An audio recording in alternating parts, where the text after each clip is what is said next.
بسم اللہ الرحمن الرحیم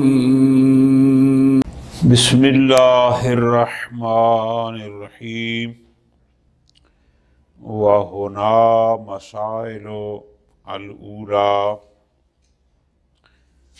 تحرم المیتۃ عقلا و استعمالا اجماعا وتحل منها عشرة اشیاء متفق علیہا وحادی عشر مختلف فیہ۔ آخری بحث شروع ہو گئی اطعمہ اور اشربہ کی کہ اس میں چند چیزوں کو مسئلۃ ذکر کر کے تقریباً 15 مسائل ہیں اس میں جن کا تعلق کھانے پینے کے ساتھ ہے انشاءاللہ۔ پہلے مسئلہ میں میتہ سے متعلق بحث ہے کہ میتہ کو کھانا حرام ہے، میتہ کا استعمال، اس کے جلد وغیرہ کا سب حرام ہے، اس میں کوئی شک نہیں۔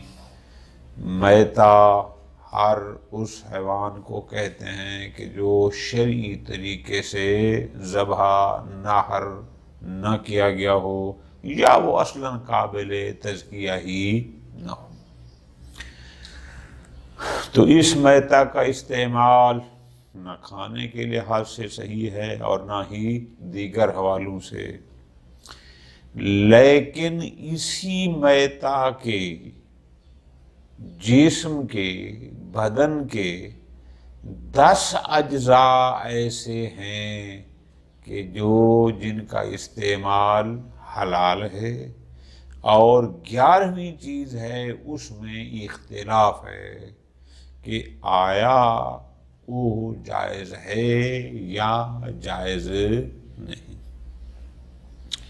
بالکل آسان سی بحثیں ہیں۔ مثلاً اگر ایک بکری شرعی انداز میں ذبح نہ کی گئی اور وہ مر گئی تو وہ ہو جائے گی میتہ۔ اب بکری کے بال ہوتے ہیں بڑے بڑے جو استعمال میں آتے ہیں، فرماتے ہیں اگر ان بالوں کو اوپر سے کاٹ لیا جائے، ان بالوں کے استعمال کرنے میں کوئی حرج نہیں ہے۔ بھیڑ ہوتی ہے، اس کی اون ہوتی ہے، اس کو کاٹ لیں، کوئی حرج نہیں ہے۔ حتیٰ کہ آپ کاٹتے نہیں ہیں، اس کو نوچتے ہیں اور اس کی جلد سے، تو جو حصہ جلد کے ساتھ ہوگا وہ تو نجس ہوگا، چونکہ میتہ تھی، اس کو پاک کر لیں گے، پھر بھی کوئی حرج الی آخر ہی، یعنی اور بھی چیزیں بیان فرما رہے ہیں کہ مراد ہماری ایسی چیزیں ہیں کہ یہ وہ 10 چیزیں ہیں کہ جو میتہ ہونے کے باوجود بھی حلال ہیں، یعنی ان کا استعمال کر سکتے ہیں۔ پھر آگے بات آئے گی کہ اس حلیت سے کیا مراد ہے، آیا ان کا کھانا حلال ہے یا اس کے دیگر استعمال، اس سے مراد کیا ہے، وہ انشاءاللہ آگے آئے گی۔ بالکل آسان سی بات ہے۔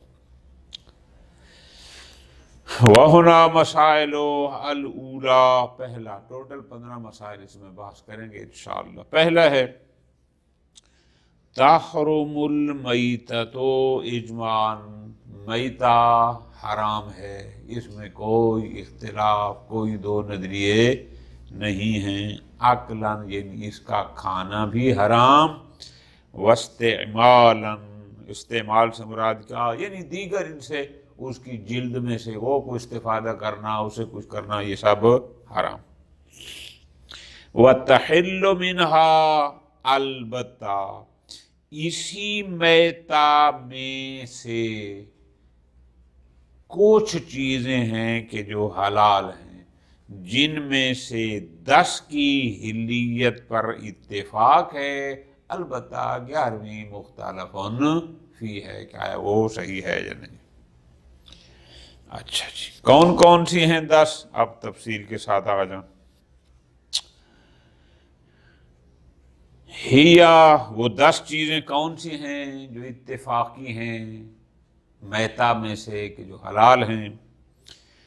الصوف، پشم، والشعر بال، والوابر اون، والریش پر نہیں ہوتے پرندوں کے، فَإِن جُزَّا اگر ان کو کاٹا گیا ہو، فَهُوَ طاہر تو وہ پاک ہیں، وَإِن قُلِعَا اگر ان کو یعنی وہ جلد میں سے نوچا گیا ہو کہ وہ چمڑے سے کھینچا گیا ہو، غُسِلَ أَصْلُهُ الْمُتَّصِلُ بِالْمَيْتَةِ تو اس کی وہ جڑ کہ جو اس میتہ سے متصل تھا، جلد میتہ لگا تھا، اس کو دھویا جائے گا، پاک کیا جائے گا۔ کیوں؟ لِاتِّصَالِهِ بِرُطُوبَتِهَا چونکہ ظاہر ہے جب جلد میں تھا تو جلد میں رطوبت ہوتی ہے، تو یہ پر بھی اس کی جلد کے اندر تھا تو آپ نے نکالا ہے تو یہ اس کی رطوبت جو کہ نجس ہے اس کے ساتھ متصل تھا، تو اس لیے اس کو ہم دھو لیں گے، باقی صحیح ہے۔ اچھا، اور والقرن سینگ، والظفر ناخن، والزلف سنب، والسن دانت، والعظم ہڈی۔ لم یذکرہ المصنف مصنف نے اس ہڈی کا ذکر نہیں کیا، ولا بد منہ حالانکہ ضروری تھا اس کو بھی ذکر کرنا چاہیے تھا۔ آگے فرماتے ہیں شہید ثانی مشورہ دے رہے ہیں، فرماتے ہیں وَلَوْ أَبْدَلَهُ بِالسِّنِّ کہ اگر شہید اول جہاں سین کا ذکر کیا اور دانت کا، اس سین کو اگر عازم کے ساتھ تبدیل کرتے یعنی سین نہ لکھتے اور لکھتے عازم کانا اولا تو یہ بہتر تھا۔ کیوں؟ اگر عازم ہڈی کی بات ہوتی تو دانت اس میں شامل ہو جاتا ہے، لیکن سین میں ہر ہڈی شامل نہیں ہوتی۔ کیوں؟ لِأَنَّهُ أَعَمُّ مِنْهُ اس لیے کہ لفظ عازم لفظ سین کی نسبت عام ہے۔ شاباش۔ ان لم یجمع بینہما اگر دونوں کو ذکر نہ کرو تو مراد کیا ہوتی ہے؟ مراد یہ ہوتی ہے اگر فقط لفظ عازم لکھا ہو تو وہ سین کو شامل ہے، لیکن اگر جمع ہو عازم بھی لکھا ہو سین بھی تو سین سے مراد فقط دانت ہوتے ہیں جبکہ عازم سے مراد دیگر ہڈیاں ہوتی ہیں۔ خوب فرماتے ہیں وَهَذِهِ مُسْتَثْنَاتٌ مِّن جِهَةِ الْاِسْتِعْمَالِ یہ جو ہم نے فہرست شمار کی ہے، شعر 1، شوف 2، وابر 3، ریش 4، کرن 5، زلف 6، سن 7، من جہت الاستعمال تو یہ مستثنیٰ ہیں۔ کیا مطلب؟ یعنی حلیت استعمال کہ ان کا استعمال کرنا یہ حکم حرمت سے مستثنیٰ ہے، یہ جائز ہے۔ لیکن عمل عقل بحث ہے کہ آیا ان کو کھانا، اب فرق کرنا ہے کہ استعمال سے مراد ہے کھانے کے علاوہ دیگر کسی کام میں ان کو استعمال کرنا۔ کھانا بھی تو استعمال کرنا ہوتا ہے لیکن اس کو علیحدہ کر رہے ہیں، یعنی عقل کے علاوہ باقی چیزوں میں ان 7 چیزوں کا استعمال کرنا یہ تو حکم حرمت سے مستثنیٰ یعنی حلال ہے۔ عمل عقل لیکن کھانے کے بارے میں کیا ہے؟ فرماتے ہیں فَالظَّاہِر جواز ما لم یضر منہا بالبدن کہ ان میں سے جو انسانی بدن کے لیے مضر نہیں ہے، ضرر رساں نہیں ہے، فظاہر جواز اس کا کھانا بھی جائز ہے۔ کیوں؟ للأصل اس لیے کہ اصل اباحت ہے کہ جب مستثنیٰ ہو گیا تو پھر مستثنیٰ ہو گیا، اس کا مطلب ہے یہ حکم حرمت میں، لہذا اگر انسانی بدن کے لیے ان میں سے کوئی مضر نہ ہو تو جائز ہے۔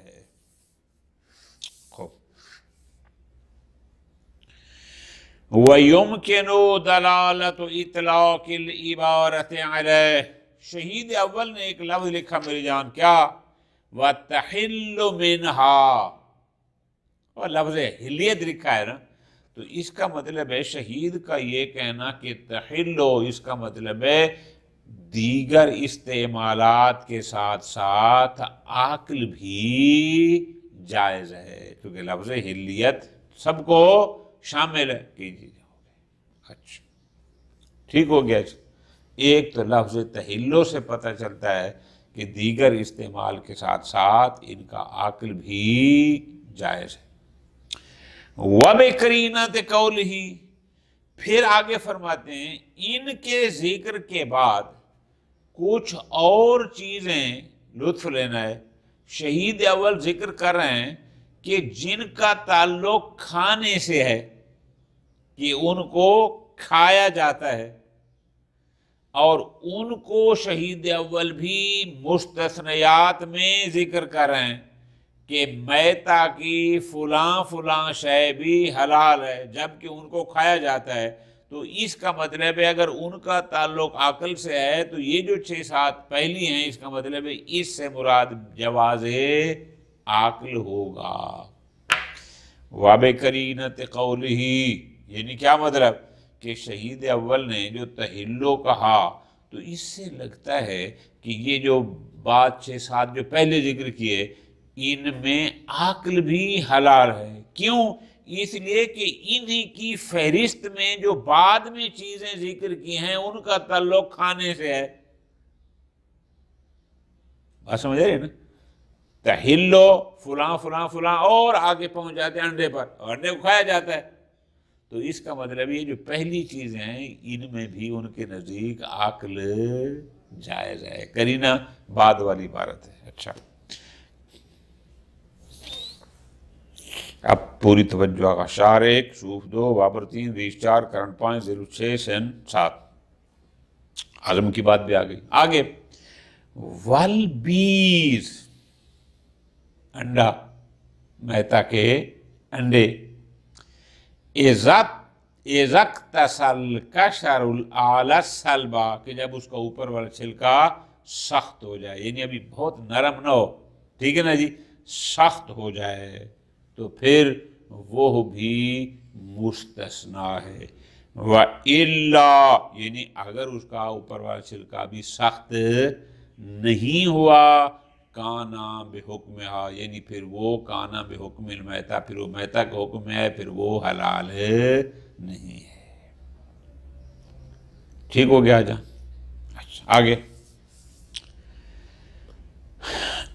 وَالْإِنْفَحَ، پوری توجہ، یہ ایک لفظ ہے، بِكَسْرِ الْحَمْزَةِ وَفَتْحِ الْفَاءِ وَالْحَاءِ الْمُهْمَلَةِ، محملہ کہتے ہیں جس پہ نقطہ نہ ہو، ہا۔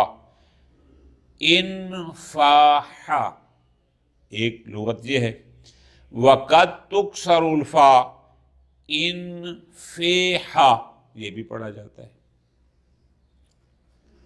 دو لفظ ہیں میری جان، بالکل نئے آپ کے لیے، ان کو ذرا غور کریں سمجھیں۔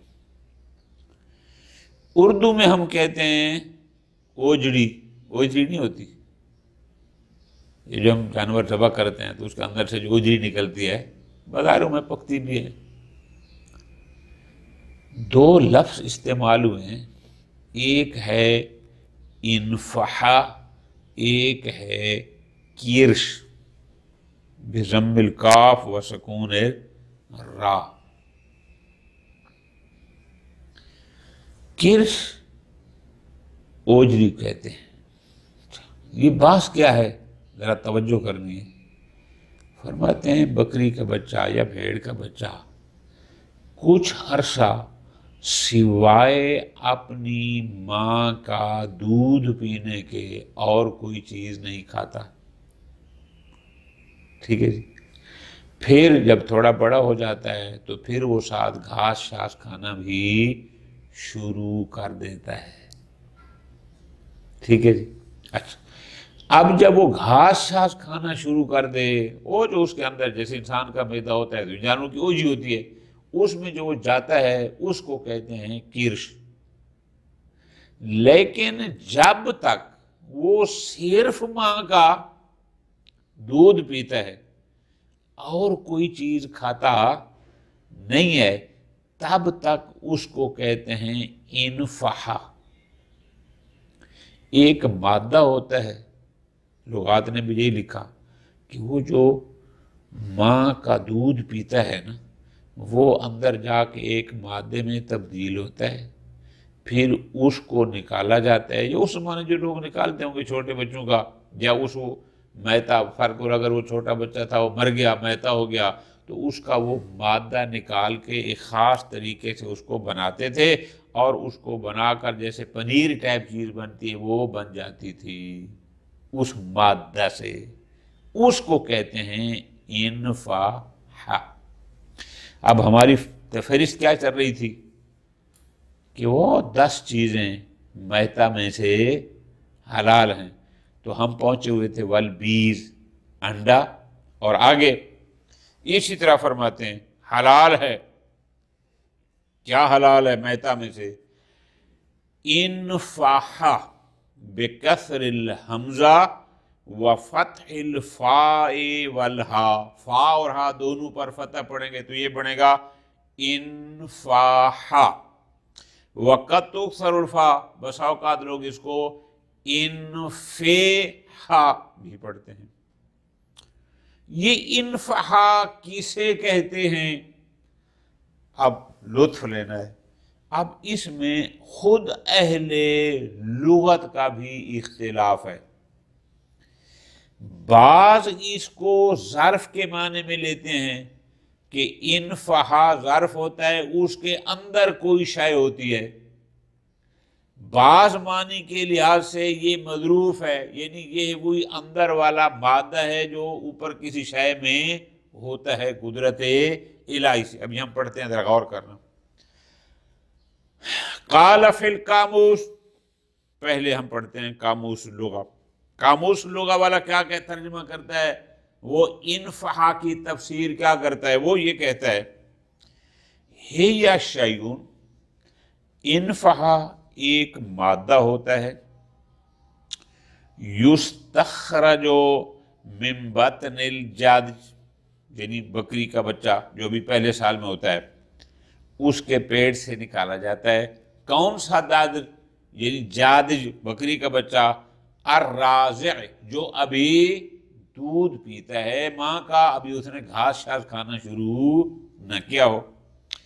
اصفر، اور یہ ہے وہ شے، وہ جو مادہ نکال جاتا ہے یہ زرد رنگ کا ہوتا ہے۔ پھر فَيُعْصَرُ فِي صُوفَةٍ، پھر اس کو پشن میں، اور جیسے لسی نہیں بناتے ہم، یہ لسی بناتے ہیں، یا آج کل جیسے وہ چیزیں ڈال کے ملک شیک وغیرہ بناتے ہیں، اس طرح کر کے اس کو کوئی کام کرتے ہیں۔ فَيَغْلُظُ، پھر وہ غلیظ ہو جاتا ہے، تھوڑا سخت ہو جاتا ہے، کل جو بنے مثل پنیر کے، وہ مادہ پھر پنیر کی شکل اختیار کر لیتا ہے۔ فَإِذَا أَكَلَ الْجَادِ، لیکن وہی وہ چھوٹا بکری کا بچہ جب کھانا پینا شروع کر دے، فَهُوَ كِرْشٌ، تو پھر اس کو کرش کہتے ہیں۔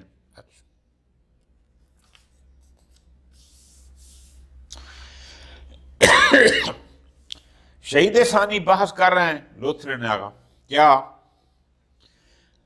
ظاہر اول تفسیر۔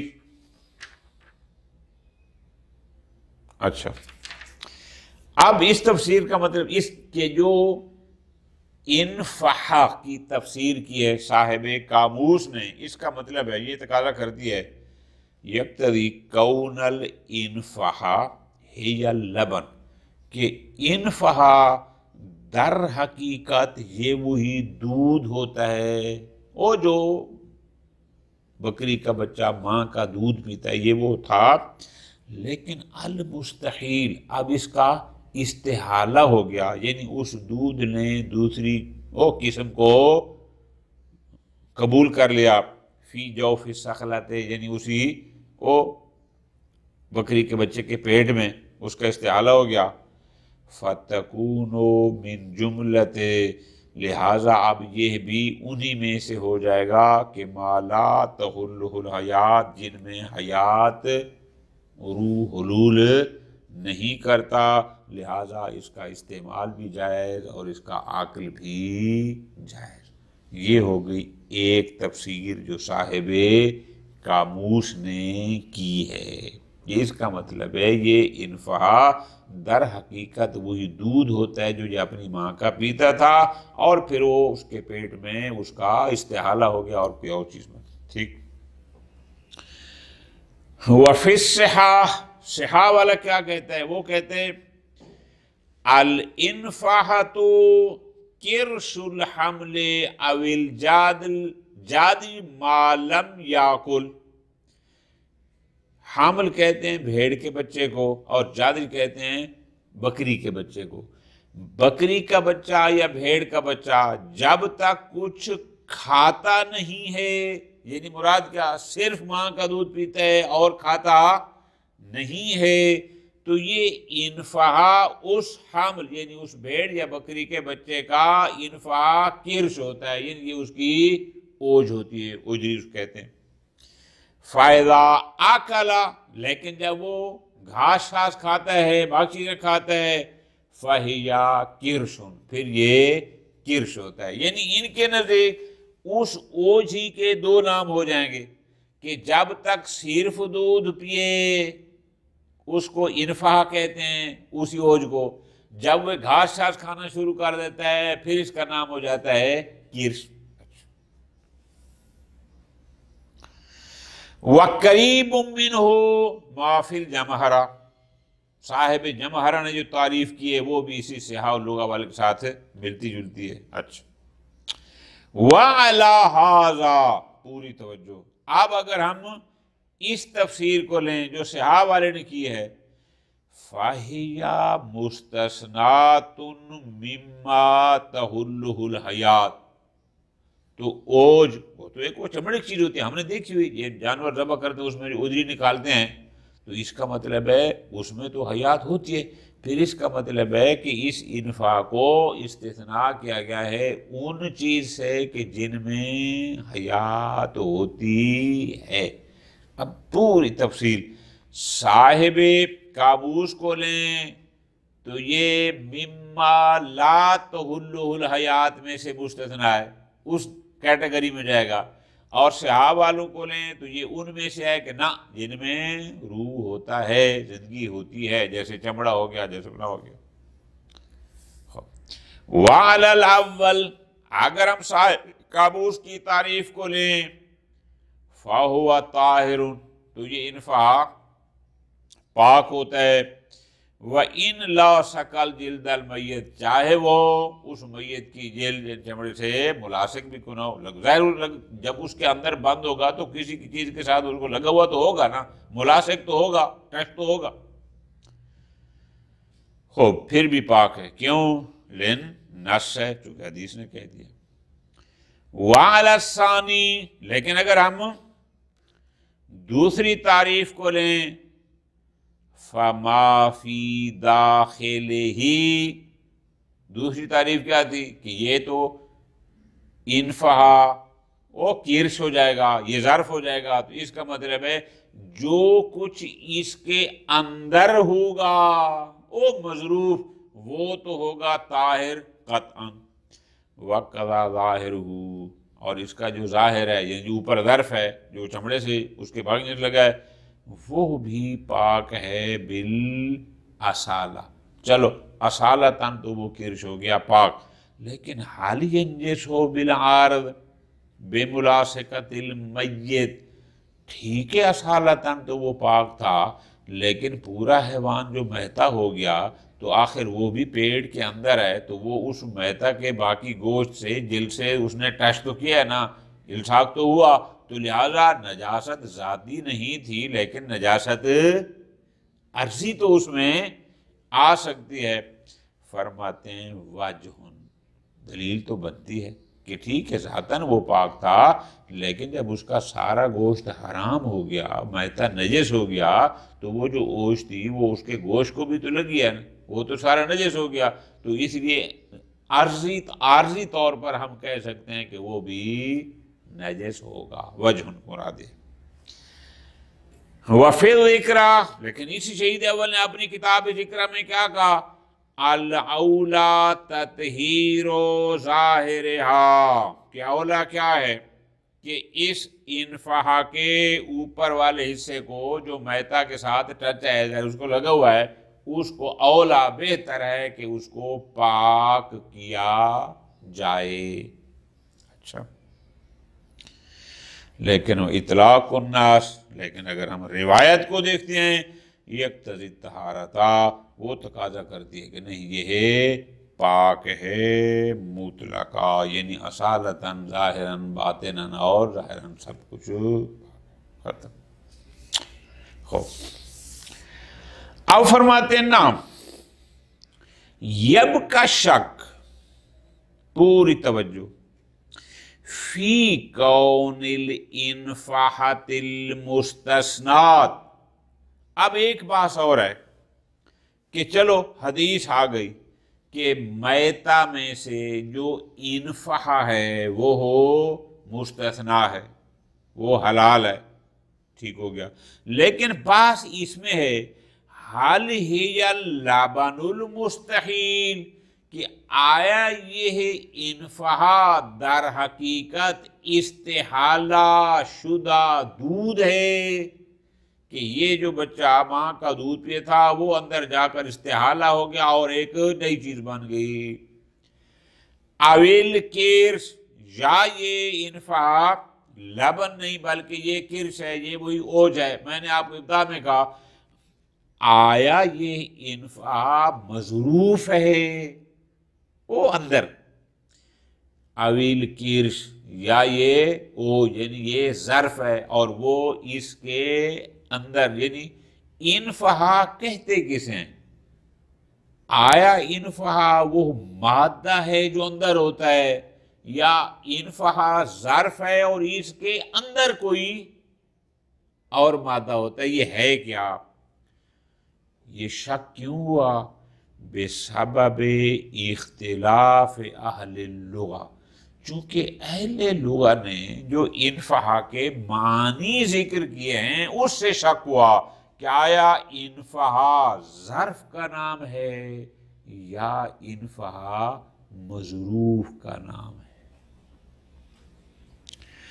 وَالْمُتَيَقَّنْ مِنْهُ مَا فِي دَاخِلِهِ، فرماتے ہیں جو کنفرم حلال ہے وہ ہے جو اس ظرف کے اندر ہوتا ہے، جو کچھ اس کے اندر ہوگا وہ یقیناً اللہ۔ کیوں؟ لِأَنَّهُ مُتَّفَقٌ عَلَيْهِ، بات سمجھ آ گئی جی؟ چونکہ اس پر اتفاق ہے کہ جو اس ظرف کے، یعنی مظروف کی حلیت یہ تو ہو گئی یقینی، بات رہ جائے گی ظرف میں کہ وہ جس کے اندر وہ مادہ ہوتا ہے، آیا وہ ظرف اس کے حکم کیا ہے، اس میں بات ہے، ختم۔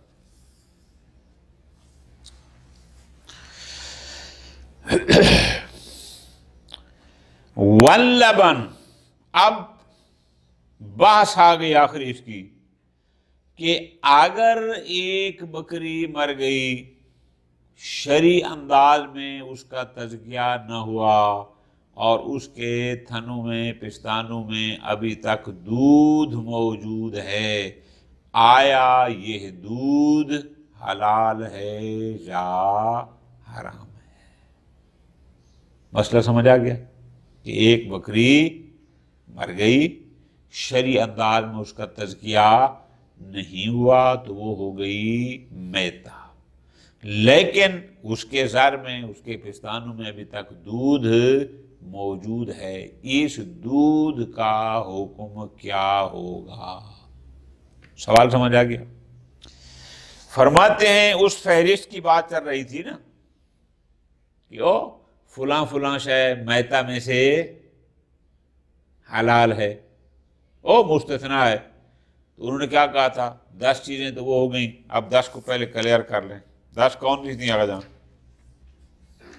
شار 1، صوف 2، وابر 3، ریش 4، کرن 5، زلف 6، سن 7، عالم 8، 20، 9، انفحا 10۔ یہ تو 10 ہو گئی نا متفقن علیہ، کہ یہ مستثنا ہیں، یہ حلال ہیں۔ اب آ گئی وہ 11ویں چیز کہ جس میں اختلاف ہے۔ شاباش۔ شہید فرماتے ہیں وَلَبَنُ فِي زَرْعِ الْمَيْتَةِ، میتہ کے پستانوں میں موجود دودھ یہ ہے حلال ہے علی قول مشہور بین الاصحاب۔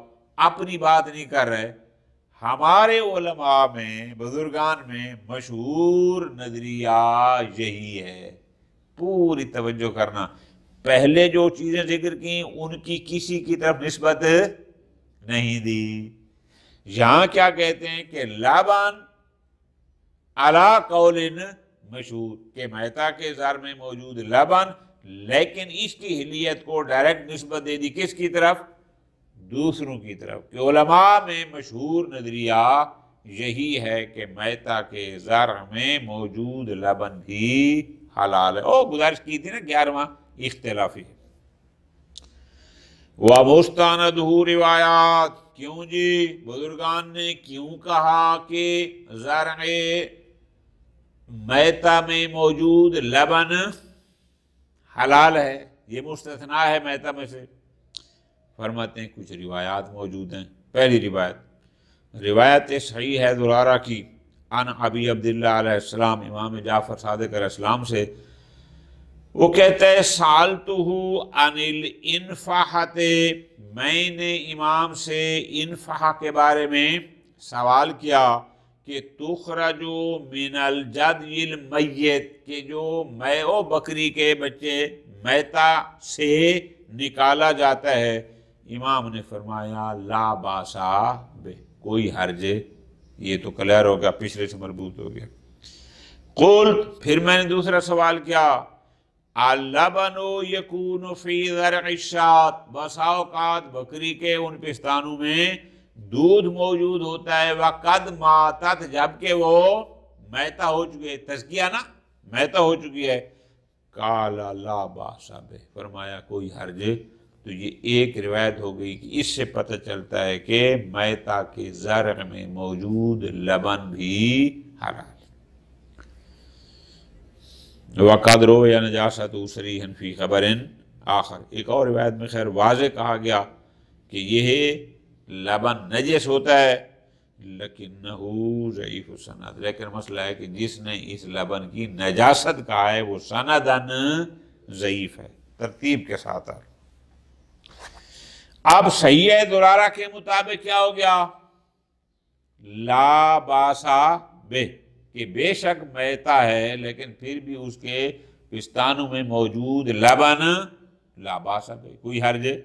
لیکن دوسری روایت کیا کہتی ہے کہ نہیں، میتہ کے پستانوں میں موجود لبن نجس ہے، لیکنہ ضعیف السند، لیکن اس کی مشکل کیا ہے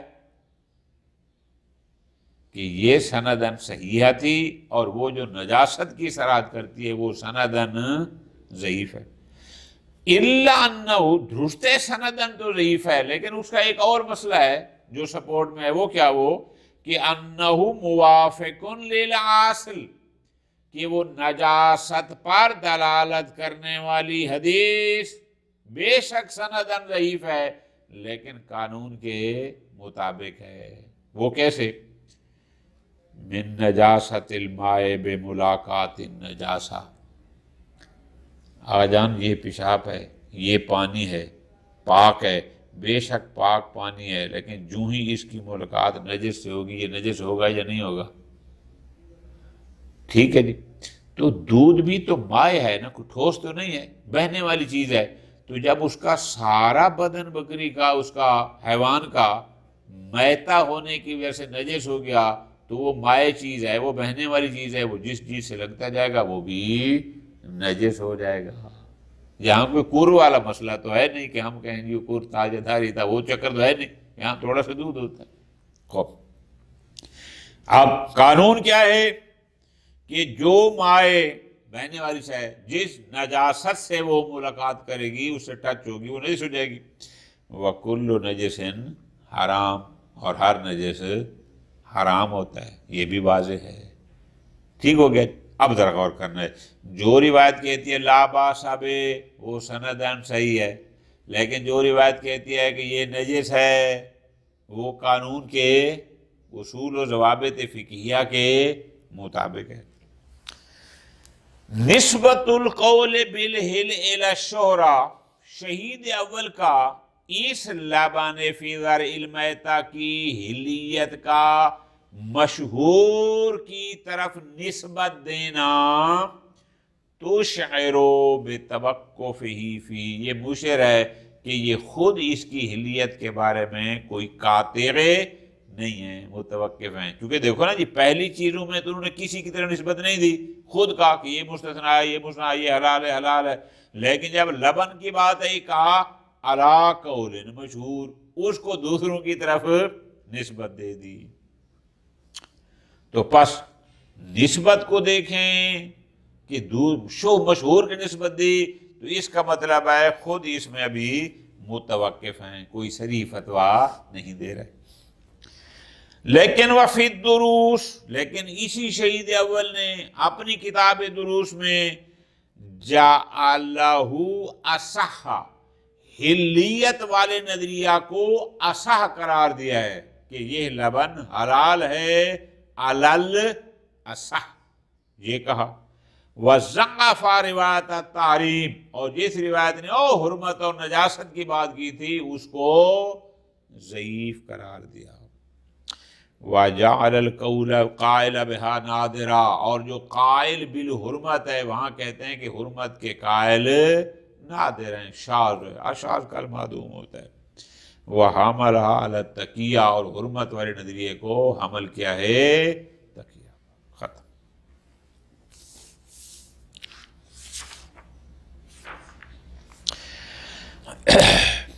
اب ایک بات طے ہو گئی، میتہ نجس ہوتا ہے، میتہ حرام ہوتا ہے، کھانا جائز نہیں، استعمال جائز نہیں، سوائے ان 10 چیزوں کے کہ جن کا استعمال اجماعاً حلال ہے، البتہ لبن میں اختلاف ہے۔ وَلَوْ اخْتَلَفَ الذَّكِي مِنَ اللَّحْمِ وَشِبْهِ بِالْمَيِّتِ، 2 بکریاں پڑی تھیں، ایک شرعی انداز میں مزکا تھی اور ایک میتہ تھی، لیکن ہمیں پتہ نہیں چل رہا کہ ان میں سے صحیح کون سی ہے اور غلط۔ 2 جانور پڑے ہیں، فرض کرتے ہیں دونوں گلے کاٹے ہوئے ہیں، لیکن ایک ایسا ہے کہ جس کا مزکا ہونا کنفرم ہے، یعنی وہ جو تزکیہ کی شرائط تھیں وہ ساری پوری تھی۔ ایک جانور اور ہے کہ جو مسلماً میتہ ہے، یعنی اس کو جو تزکیہ والی شرائط تھیں کہ روح بقبلہ ہونا چاہیے، اللہ کا نام اس پر لیا جائے، فلاں فلاں، وہ شرائط فرق اس میں مسپرد کرو نہیں تھی۔ اب ان کا آپس میں اختلاط ہو گیا، یا جانور نہیں گوشت پڑے، ٹھیک ہے جی، ہمیں کنفرم ہے کہ یہ جو گوشت ہے، یہ گوشت کچھ ان ایسے جانوروں کا ہے جو شرعی طور پر صحیح تزکیہ شدہ ہیں، اور کچھ کے بارے میں یقین ہے کہ جو میتہ کا گوشت ہے جو غلط تھا۔ یہ جیسے مرغی لیتے ہیں، کچھ تو ہمارے سامنے ذبح کرتے ہیں نا، اور کچھ گوشت پہلے سے پڑا ہوتا ہے کہ وہ شک ہوتا ہے کہ شاید یہ مری ہوئی مرغیوں کو اوپر سے کھال اتار کے اس کو بھی شامل کرتے ہیں۔ اگر اختلاط ہو جائے ذکی کا میت کے ساتھ، یعنی مزکا کا، تزکیہ شدہ کا میتہ کے ساتھ، وَلَا سَبِيلَ إِلَىٰ تَمِيزِهِ، اور مزکا کو میتہ سے جدا کرنے کا بھی ہمارے پاس کوئی راستہ، کوئی آپشن۔ اگر تو کوئی ہمارے پاس ایسا انداز ہے کہ ہم اس کو جدا کر سکتے ہیں کہ بھئی یہ مزکا ہے، یہ میتہ، پھر تو مسئلہ حل ہو گیا۔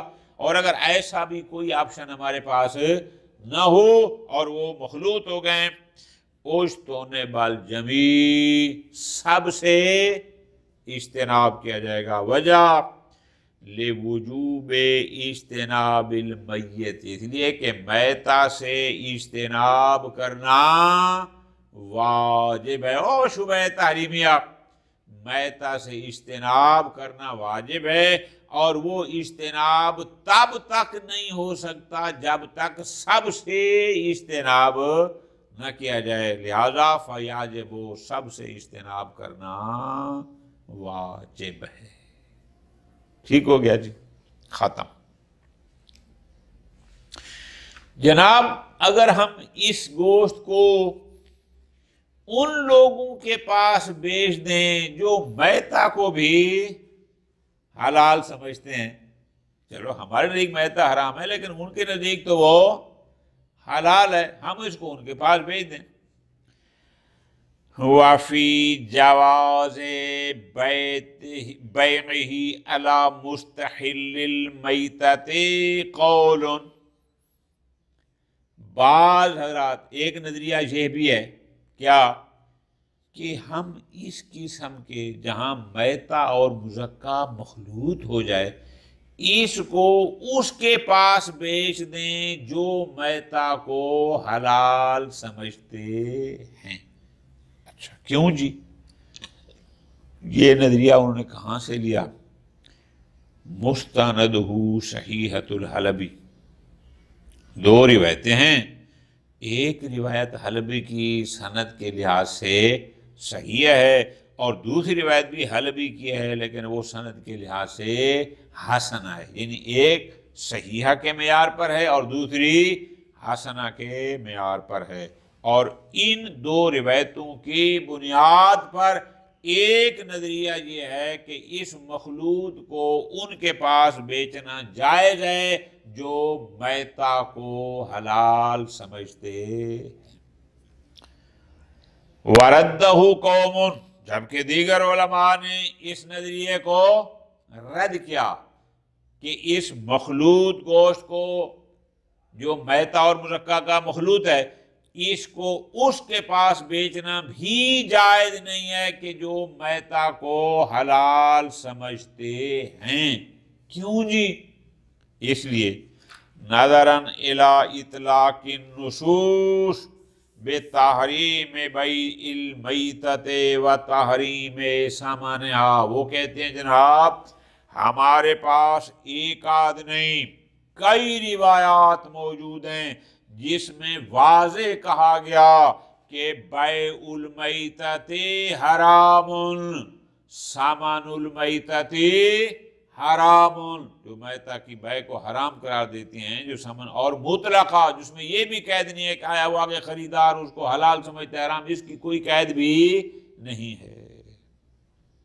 بات سمجھ آ گئی نا؟ لہذا مستحل میتہ کے پاس اس کو بیچنا بھی درست۔ چھوٹے چھوٹے پیرے اندر غور سے، وَاعْتَذَرَ الْعَلَّامَةُ عَنْهُ، او جن لوگوں نے کہا تھا کہ ہم اس مخلوط کو اس کے پاس بیچ سکتے ہیں کہ جو میتہ کو حلال سمجھتا ہے، ہم نے جواب میں کہا کہ نہیں جناب، حدیث میں ہے کہ میتہ کی بیع حرام ہے مطلقہ۔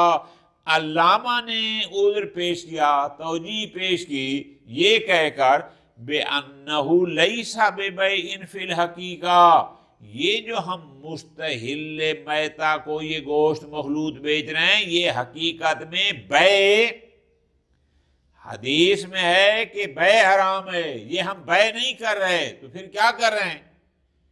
انما ہوا استنقاذ مال الکافر، یہ تو ہم ہیلا کر کے کافر کی جیب سے اس سے کچھ مال نکال رہے ہیں، بے رضا ہو اس کی رضایت سے، چھین نہیں رہے، بس ایک ہیلا ہے کہ اس کے پاس پیسہ ہے اب یہ لے جا، در حقیقت ہمارا اصل مقصد اس کی جیب سے پیسے نکالنا ہے، بیع ہے ہمارا مقصود، کوئی حد نہیں ہے، اور کافر سے مال جس طرح بھی آپ نکال سکتے ہیں نکال لیں۔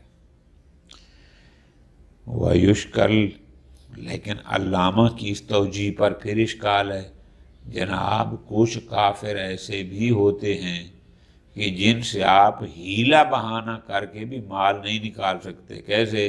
جیسے کافر ذمہ ہے. اگر کافر عربی ہے پھر تو چلو ٹھیک ہے، لیکن کافر ذمہ سے تو آپ یہ کام بھی، اس کی تو جان اور مال مملکت اسلامی میں محفوظ ہوتی ہے. فرماتے ہیں وَيُشْكَلْ بِأَنَّ مِن مُسْتَحِلِّهِ مِنَ الْكُفَّارِ، چونکہ میتہ کو حلال قرار دینے والے کفار میں سے وہ بھی ہیں من لا يحل مالہ، جن کا مال یعنی حلال نہیں ہے کہ ہم ان سے کسی طریقے لے لیں، جیسے کافر ذمہ ہوتا ہے. اس لیے کہ مملکت اسلامی میں کافر ذمہ کا جان اور مال محفوظ ہوتا ہے. حسنہ المحقق، محقق ہلی رحمت اللہ علیہ نے کیا کہا؟ توجہ کے ساتھ، کہ اگر میتہ اور مزکہ مخلوط ہو جائے تو انہوں نے کہا ہے کہ اس کو مستحل میتہ کے پاس بیچنا حسن ہے، بیچ سکتے ہو. کب؟ ما قصد بیع المزکہ حسبو، اگر آپ نے فقط مزکہ کو بیچنے کا، دونوں بکریاں ایک مزکہ تھی ایک میتہ تھی، بیچ رہے ہیں، لیکن آپ بیچنے کا قصد صرف مزکہ کا کر رہے ہیں، میتہ کا نہیں کر رہے، اور آپ اس کو بیچ دیتے ہیں، پیسے لے لیتے ہیں، تو وہ حسن ہو، وہ کہتے ہیں کہ کوئی حرج نہیں ہے، تحسین کی درست ہے. وَتَابِعَهُ الْعَلَّامَةُ أَيْضًا، علامہ نے بھی انہی کی اتباع کی. وہ بھی کہتے ہیں کہ محققین نے ٹھیک کہا ہے کہ اگر فقط مزکہ کے قصد سے دونوں بیچ دیں تو کوئی حرج، لیکن وہ یشکل، اس پر پھر اشکال ہے. کیوں؟ جناب مبی معلوم ہونا چاہیے، بے جہالت ہی، یہاں مبی مجہول ہے، ہمیں پتہ ہی نہیں ہے کہ ان میں سے مزکہ کون سا ہے. ایک. نمبر 2، عدم امکان تسلیم ہی متمیزاً، اگر ہم آپ کو یہ کہیں کہ جناب آپ جدا کر کے مزکہ کو اس کے حوالے کرو تو یہ ممکن ہے، یہ تو ممکن ہے، مخلوط ہوئے نا، تو جب ممکن نہیں ہے پھر آپ کیسے اس کو بیچ سکتے ہیں؟ خوب، یہ بات ہے. شہید ثانی فرماتے ہیں اما یعمل بالروایا، فرماتے ہیں ان باتوں کو چھوڑو، ہمارے پاس یہ ہے، یا آپ صرف روایت پر عمل کریں، اس لیے کہ وہ روایت جو صحت پر عمل کرتی تھی کہ مستحل میتہ کے پاس بیچنا جائز ہے، وہ سندن صحیح تھی، بس اس پر عمل کر لیں اور قائل ہو جائیں. من غیر تعلیل، ان کو علت شلت بیان نہ کریں، جیسے علامہ نے کہا کہ یہ بے نہیں ہے، یہ تو بس ایک مال اسے لینے کا بہانہ ہے نا، یہ بات نہ کریں. یا تو آپ سیدھا سیدھا کہیں چونکہ روایت سندن صحیح ہے کہ مستحل میتہ کے پاس بیچنا صحیح ہے، لہذا ہم جواز کے قائل ہیں، یا یہ بات کریں. او یحکم بالبطلان، یا سیدھا سیدھا کہتے ہیں کہ یہ ہے باطل ہے. علت شلت والی جو بات کریں گے آپ جواز کے لیے، اس میں سوائے حدیث کے اور بجانی بنتی، اس پر اشکال ہے. آگے آخری مسئلہ اس میں یہ ہے میتہ سے متعلق، فرماتے ہیں وَمَا أُبِينَ مِنْ حَيٍّ، پہلے بھی کئی دفعہ پڑھا ہے کہ ایک زندہ جانور سے اس کے جسم کا اگر کوئی حصہ جدا کر دیا جائے یہ حرام ہے. ایک جانور زندہ ہے، تزکیہ اس کا نہیں ہوا، اس زندہ جانور میں سے کوئی حصہ ما ابین من حی، یعنی اگر ایک زندہ حیوان سے کچھ حصہ جدا کر دیا جائے، یحرم اکلہ، اس کا کھانا حرام ہے، واستعمالہ، اور اس کا کھانے کے علاوہ دیگر حوالوں سے استعمال کرنا بھی جائز. کالیات الغنم، جیسے کئی دفعہ میں نے گزارا ہے، یہ جو دمبے ہوتے ہیں پہاڑی علاقوں میں جن کی دم پیچھے بہت بڑی بڑی ہوتی ہے، تو زمانہ قدیم میں چونکہ وہ پہاڑوں پر نہیں چڑھ سکتے تھے تو وہ ان بیچاروں کے زندہ کی پیچھے سے دم وغیرہ تھوڑی سی کاٹ لیتے، وہ جو چربی بھری ہوتی ہے تاکہ اوپر چڑھ سکیں. فرماتے ہیں نا، یہ صحیح نہیں ہے. کیوں؟ لِأَنَّهَا بِحُکْمِ الْمَيْتَةِ، چونکہ یہ میتہ کے حکم میں ہے. ختم. وَلَا يَجُوزُ الْاسْتِصْبَاحِ بِهَا تَحْتَ السَّمَاءِ، حتیٰ کہ اگر زندہ جانور کی اس دم کو کاٹ لیا جائے، مثلا اس چربی کو، اس چربی سے آئل بنایا جائے اور پھر اس سے کوئی چراغ جلایا جائے، روشنی جل جائے، وہ بھی تحت سقف، چھت کے نیچے بھی نہ، تحت السماء، کھلے میدان میں، یہ بھی جائز نہیں ہے. کیوں جی؟ لِتَحْرِيمِ الْانْتِفَاعِ بِالْمَيْتَةِ مُطْلَقًا، اس لیے کہ میتہ سے استفادہ کرنا حرام ہے مطلقہ، یعنی تمام استعمالات اس میں جائز نہیں ہیں. وَإِنَّمَا يُجُوزُ الْاسْتِصْبَاحُ، وہ جو ایک مسئلہ ہے جناب کہ اگر آئل نجس ہو جائے تو آپ اس کو چراغ جلانے میں کام لے سکتے ہیں. نجس آئل سے کہتے ہیں دہنے متنجس، کتاب المتاجر میں آپ نے باس پڑھی بھی ہے. فرماتے ہیں انما یجوز الاستصباح، وہ اس کی بات ہے بما عرض لہ النجاسہ، جس کی نجاست ذاتی نہ ہو، عارضی ہو. من الادہان، ہمارے پاس کوئی سرسوں کا تیل پڑا تھا، ہمارے پاس کوئی گھی پڑا تھا، اس میں کوئی نجاست جا گری، اس سے متنجس ہو گیا، تو اس کے بارے میں کہتے ہیں کہ آپ اس سے چراغ جلا سکتے ہیں، روشنی جلا سکتے ہیں، اس کی بات ہے. لا بما نجاست ہو، لیکن جس آئل کی، یہ جس چیز کی نجاست ذاتی ہو، یہ جو میتہ ہوتا ہے اس کی نجاست تو ذاتی ہوتی ہے، اس سے آپ وہ والا فائدہ بھی نہیں اٹھا سکتے. وصلی اللہ علیہ محمد وآلہ محمد.